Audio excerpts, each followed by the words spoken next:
안녕하세요. 취미로 철학하는 남자의 한번 정리해 봅시다. 8편 류시스입니다.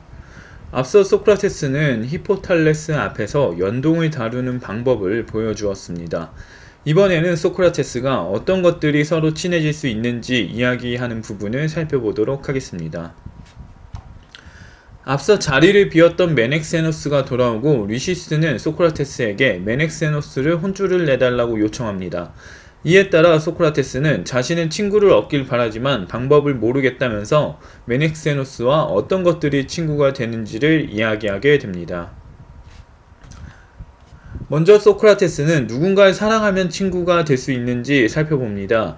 하지만 그는 곧 일방적으로 좋아하는 관계는 친구가 될 수 없다는 것을 알게 되죠. 왜냐하면 한쪽만 친구로 여길 뿐이며 다른 사람은 친구는커녕 싫어하는 사람으로 여길 수도 있기 때문입니다. 이러한 관계는 한쪽에겐 친구 관계이면서 다른 쪽에게는 미워하는 관계가 되기에 단순히 사랑한다고 하여 친구 관계가 될 수 없다고 이야기합니다. 소크라테스는 곧 유사한 것들끼리 사귄다는 시인의 말을 통해서 친구 관계에 대해서 생각하게 됩니다.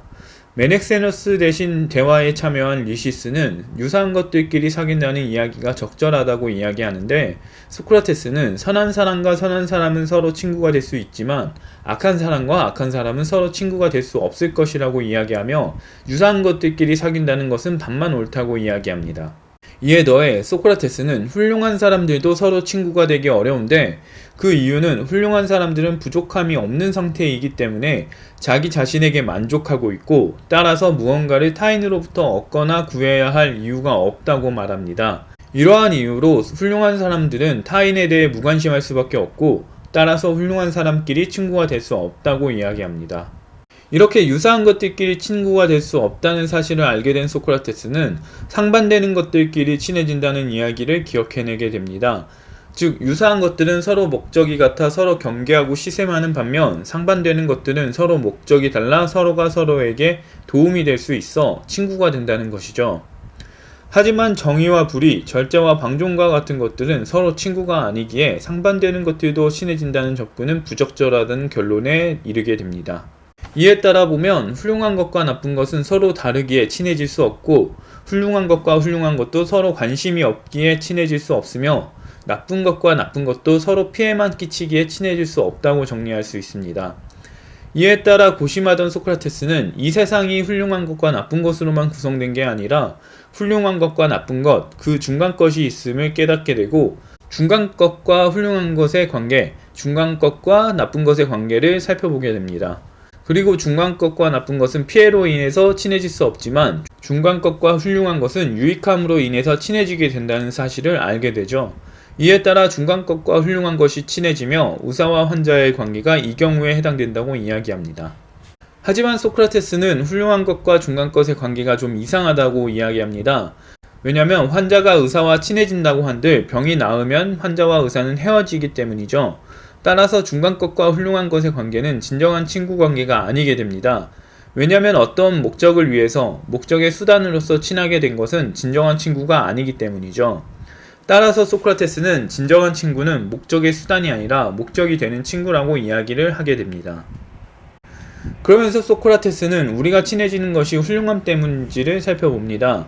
하지만 훌륭함은 앞서 보았듯이 서로 친해지긴 하지만 진짜 친구 관계가 아니기 때문에 우리가 친해지는 이유라고 보기 어렵죠. 이에 따라 소크라테스는 훌륭함은 친구가 되는 이유가 아니라고 이야기합니다. 소크라테스는 왜 의사와 환자가 친해졌다가 헤어지게 되는지를 분석합니다. 의사와 환자의 관계를 살펴보면 환자는 살려고 하는 욕구에 따라서 의사와 친해짐을 알 수 있습니다. 그런데 이 욕구는 병이라는 훌륭하지 못한 것, 나쁜 것에서 비롯되죠. 따라서 나쁜 것이 사라지면 훌륭해질 이유가 없기 때문에 친구 관계가 끝이 난다고 소크라테스는 보았습니다. 친해짐의 이유가 환자의 욕구라는 것을 알게 된 소크라테스는 이에 따라 욕구에 대해서 살피게 되고, 욕구란 것이 나쁜 것으로부터 비롯되어 훌륭해지려는 욕구가 있는 반면, 나쁜 것으로부터 비롯되지 않아서 훌륭해지려 노력하지 않아도 되는 욕구가 있다고 이야기합니다.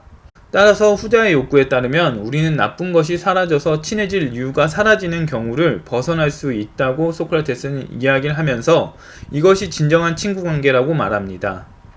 그러면서 소크라테스는 우리가 친해지는 이유가 훌륭함 때문이 아니라 우리의 욕구 때문이라고 정리합니다. 그리고 소크라테스는 우리가 욕구하는 것이 과연 무엇인지를 살펴봅니다. 소크라테스는 우리가 욕구하는 것은 우리가 필요로 하는 것이고 우리는 잃어버린 것을 필요로 하기 때문에 우리가 가졌던 것, 다르게 말해 우리에게 익숙한 것, 친근한 것을 필요로 하게 된다고 합니다. 따라서 우리가 필요로 하는 것은 친근한 것이고 그렇기 때문에 서로 진정한 친구, 연인이라면 서로 친근함을 느껴 서로 좋아하게 된다고 정리하게 됩니다. 그런데 소크라테스는 친근한 것과 유사한 것이 서로 같다고 느끼며 우리의 결론에 문제가 있다고 이야기를 합니다. 즉, 훌륭한 것과 훌륭한 것은 서로에게 친근함을 느낄 것이고 여러 정치 성향이나 취향이 비슷할수록 친근함을 느끼게 되겠죠. 다시 말해 유사한 것들끼리 친근함을 느낀다는 겁니다. 그런데 앞서 소크라테스는 유사한 것끼리 친구가 될 수 없다고 정리했기 때문에 친근한 것들도 친구가 될 수 없다는 입장에 놓이게 됩니다. 결국 소크라테스는 어떤 것들이 친해지는지를 밝히는데 실패하게 되고 시간이 늦어 소년들이 집으로 돌아가면서 이야기는 끝이 납니다. 이번 한번 정리해봅시다 8편은 여기까지고요. 9편에선 카르미데스의 내용에 대해서 살펴보도록 하겠습니다.